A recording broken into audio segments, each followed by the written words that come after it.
شاتو د مچې او د شاتو بیان شروع کی. د شاتو مچې ته نحل وای او دې کې دې صورت کې د شاتو د مچې ذکر دی ځکه ته سورۃ النحل وای.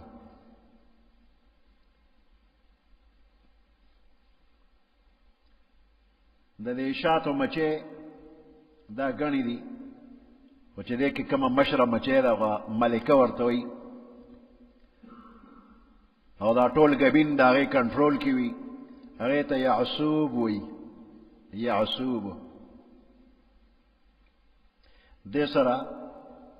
دا شاتو د مچو یو لوی جلوس سره رواني چې کوم ځای کې ځای جوړي په دا ټول د دې اډر منی. نو د شاتو مچېلا د دې نورو حیواناتو په نسبت الله عقل فکر زیات ورکړي دی. وأوحى ربك استا رب وتوحي وكرلا. دا وحي لغوي معنى دا چې متکلم خپل مخاطب ته یو خاص خبره خفیه ور اورسي او نور څوک په پوي نشي. نو دا القاء فی القلب پزړه کې یو خبره ور اچول خفیتن دا وحی لغوي معنا ده. بل څوک په پويږي نه. چرګا چې شل ورځې اگے او شاربي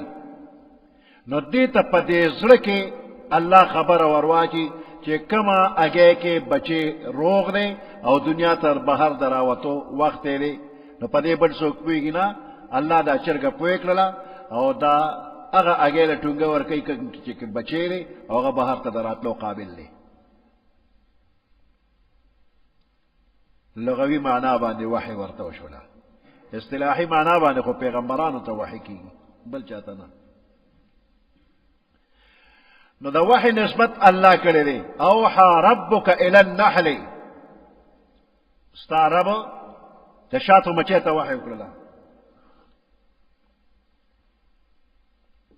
نو دا د دې شاتو د مچې یو امتیازي شان دی. د نورو حیواناتو په نسبت د دې سوچ فکر جدا دی. یو نظام حکومت چلی که د شاتو د مچې ته انسان وکتل او د دین عبرت واغشت نو بخوي. یو ضعیف کمزوري حیوان د شاتو مچې د دې نظام زندگی د انسانی سیاست او حکمرانی په اصول باندې چلیږي. تمام اختیارات د یو غټي مچې سره وي او هغه په نورو مچو باندې کارونه تقسیموي. بیا د دې خپل قوانین دي ضابطی دی چې هغه ته انسان وګوري نو حیران بشي. خپل د شاتو مچې چې دا مشره ده یعصوب ملکه ده دا په 3 هفتې کې د 6,000 نه والا 12,000 پورې اگې چی. په 3 هفتې کې د 6,000 نه 12,000 پورې اگې اچي هر 3 هفتې کې. دا په جسم کې د نورو مچونه غټه ده او خپل ما تحتانو ته حکم کوي او هغوی بصر و چشم منی. انکار پکې نشته دی. بعضې مچې پکې داسې دي چې دوی ته درباني حواله ده. څوکیداران یې په ګیټ به ولاړې وي غیر غماز به نه پرېږدي. د بهر نه د شاتو د مچې نه غیر بل شي که راځي نو د دغې مچو د لاسه چې کوم څوکیداران دي دې ګبین ته راتلی نه شي. او څه مچې پکې داسې چې د هغوی خپله ډیوټي ده چې هغه د اګو حفاظت به کوي او څه مچې پکې داسې دي چې هغوی ته دا ډیوټي حواله ده چې دیانې دي د بچو حفاظت پرورش به کوي. چلډرن واټ پکې ځان لدی د هغې حفاظت له بلې مقررې دي او څه پکې انجینیرنګ والا دي آبادي کوي ګلکاران او مستریان پکې دي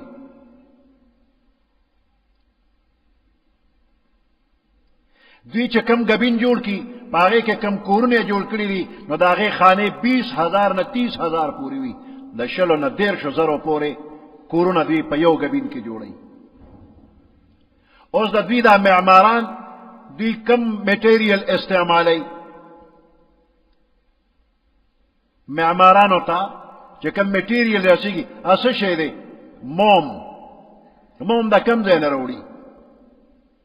چې مکانات جوړیږي د غنو په سیزن کې چې تاسو غنی سپینوي او دا پتره لرکې نو د غنی د بند او د پتره په منځ کې سپین پوډر غوندې دي اقا پوډر د شاتو دا مچۍ راوړي دا موم دي دا نورو فصلونو کې هم شته غنی کې ډېر دي څه مچۍ داسې دي چې هغوی د مختلف ګلونو نه او د مختلفو میوو نه رس راکاږي د هغوی دغه ډیوټي ده خپله ګېډه ډکه کړي او ګبین ته یې راوړي او په ګبین کې ورتشه کړي بیا دغه شاته چې دا کم رس دوی د دې ګلونو نه راښکلی دی دوی هم خوري د دوی بچي هم خوري وړې وړې مچۍ بچي هغوی هم دغه رس خوري دا د هغوی غذا ده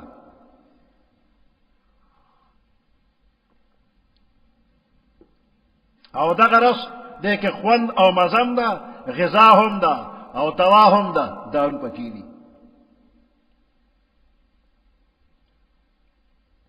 نو دا مختلف پارټیانې د دې شاتو د مچو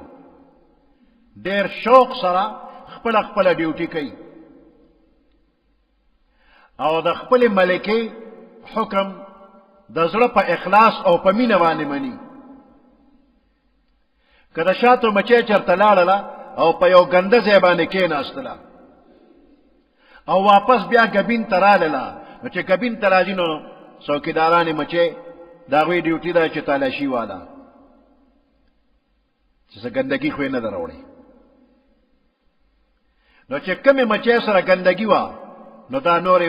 دربان والا هغې ونیسي او ملکې ته خبر ورکړي فلانې مچۍ راله له دې سره ګندګي ده هغه حکم وکړي سر ته کټ کړئ لکه چې د عربو ملک ته پوډر یوړل هلته پې اډر وشو سر ته کټ کړئ نو تاسو به وګورئ د ګبین په خوا کې مچۍ پرتې وي او سر ته کټ وي دا هغه دي چې ګنده پوډر یې راوړي دي ملک ته ګنده جراثیم رادن نه کوي نظام حکومت تباه کوي ملک تباه کوي حکم وشو وي سر ته کټ کړئ که دې د شاتو د مچۍ د نظام ته انسان وکتل او ځان کې لږ عقل راوسته د دې په شان نظام یې وچلو نو دا انساني دنیا د ټوله د امن ده دې د شاتو مچو دپاره الله حکم کړی چې ته کور جوړ کا بیوتن نو هر حیوان ځان لپاره د اوسېدو کور جوړوي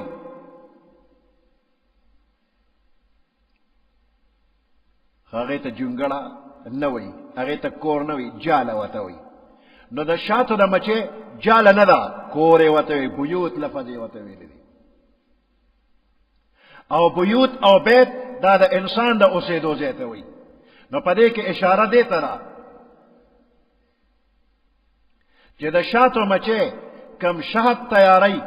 هغې لپاره مخکې د یو محفوظ کور انتظام پکار دی او بله اشاره دې ته ده چې د شاتو مچۍ کم کور جوړوي نو دا د عامو کورونو په شانتې نه دی د عامو ځناورو د کور په شانتې نه دی بلکې د دې هغه ساخت او بناوټ غیر معمولی قسم دی دې ته به انسان حیران شي چې د دې د کور شپږ دیواله دي د هر کور شپږ دیواله دي او دو دیوالونه چې ملاویږي او کومه زاویه جوړیږي هغه زاویې به بالکل ټولې برابري مسدس شپږو ګوټونو والا کور به جوړوي نہ پیمانه شته او نه پرکار شته نه ډیویډر شته او داسې په ناپ تول باندې جوړی چې هر کور به د بل کور سره مساوي وي فرق به پکې نه چې ستا کور اعلی دی او زما ادنا دی د ټولو کورونه یو شانتي دي څلور ګوټیزې نه دی پنځه ګوټه نه دی ځکه څلور او پنځه ګوټونو کې بعضې دی خالي پاتې کېږي شپږ ګوټه چې نه هغې کې یو ځای هم خالي نشته دی او بیا کور به کوم ځای جوړی هر ځای کې به دوی کور هم نه جوړی من الجبال بیوتا دا به کور په غرونو کې جوړی په اوچت ځای باندې به و من الشجرې په اوچته ونه کې به جوړی و مما یعرشون او اوچت سفر کې به جوړی چې ته ګندګۍ کې به ګنده ماحول کې به آبادي نه کوي بیا دې د شاتو مچۍ ته الله حکم کړی دی چې هر قسمه میوجات تین هغې له به او رس ترې نه خوره ثم کلی من کل الثمرات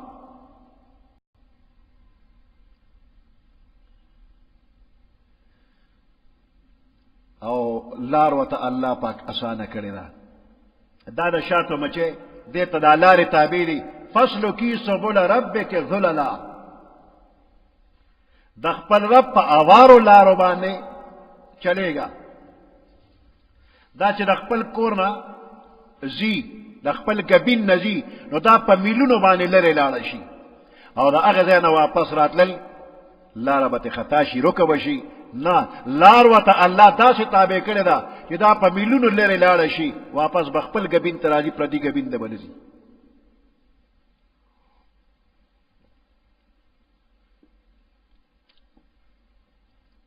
د انسانانو په لارو باندې نه ځي ځکه د انسانانو لارې خو کږېدل را کږېدل پکې دي دا د خپل ګبین نه نیغ اسمان طرف ته وخېږي خبره او د هغه ځای نه نیغ لاړه شي چې کوم ځای کې باغ دی ګل دی هغې باغ ته نیغه لاړله زاویه دې معلومه کړه چې په کومه زاویه لاړله هم په هغه زاویه نیغه به واپس راشي خپل ګبین له به راځي د بل چا ځای ته به نه ځي هر څو میله چې لرې لاړله واپس به خپل ځای ته راځي لار به نه ایریږي نه به روکېږي نو دا په فضایي لارو باندې روانه ده ځکه د ځمکې لارې پیچدارې دي کږې وږې دي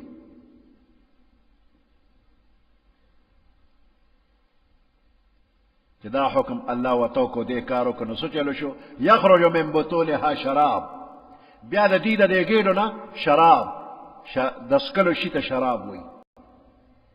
نو دا شات د څکلو شی دی دا ترې راوځي مختلف الوانه رنگونه مختلف دي رنگ مختلف ځکه چې کله یو ګل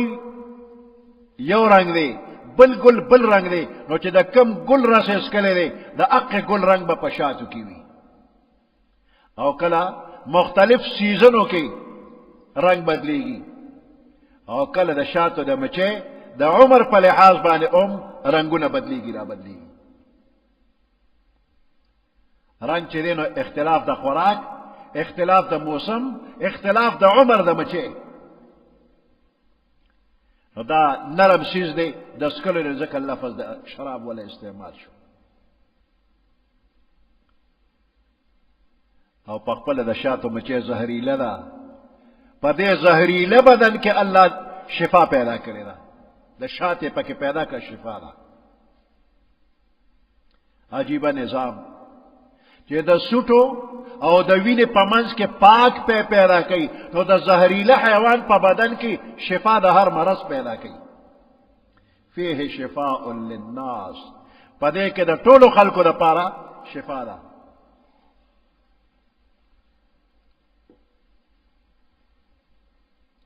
نو شهد قوت بخش غذا ده قوت ورکوي لذت پکې دی او د مرضونو د پاره شفا ده او د شاتو مچۍ د الله گشتي مشین دی گشت کوي دا مشین ګرځي دارو جوړوي د هر قسمه ګل او د هر قسمه میوې نه قوت حاصل کی پاکیزه شات په دې جړی بوټي دې کې الله شفا چولې ده نو د دې نه چې کوم رس راکړي شي نو هغې کې هم شفا ده د سینې د مرض د پاره